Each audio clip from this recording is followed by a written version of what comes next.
Mada yetu ya leo inaitwa niwe mwuzuro wa byose. Ndiye ukamilifu wa mambo yote. Haleluya.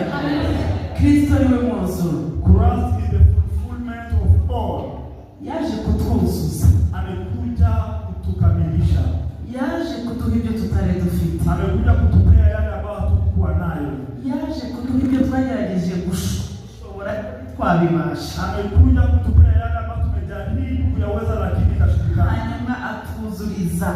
Then he fulfilled buri kimwe cyose. Kila kitu. Mu Kinyamurenge ko kuvuga ngo twari umucangati. Kwa Kiruga ni kusema tulikuwa unusu. Ariko ubu twaruzu. Now we are full. Haleluya. Abashaka kubireba biba mu Bakolosayi ibice byabo 2:10 ndetse n'igice cya mbere kugeza kuri 19 hagenda havuga amagambo y'umuzuro.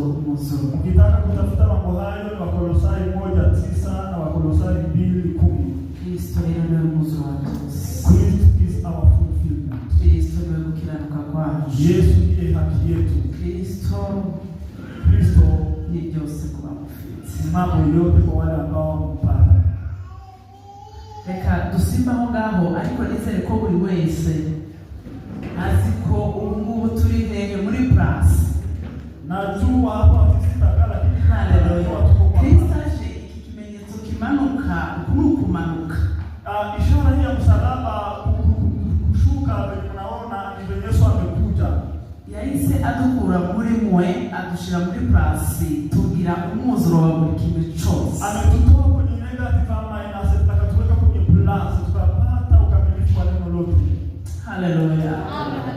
Agahinda twari dufite, uzuni ambao tulikuwa nayo, uburetwa twari turimo, utumwa ambao tulikuwa ndani, ubwo bwose buba nk'imigani. Mambo hayo yote ni kama sasa ni past tense. Ubu rero Kristo atubereye umuzuro. Kwa sasa Kristo ni ukamilifu kwetu. Haleluya.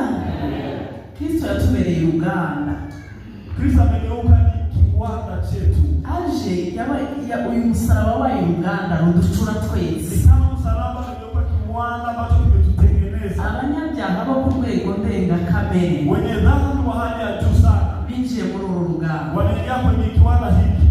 Abo bose batari bafite ibitambo, wale ambao hawakuwa na dhabihu, n'abandi bose batari bafite ubushobozi, na wale ambao hawakuwa na uwezo, baraje. wamekuja.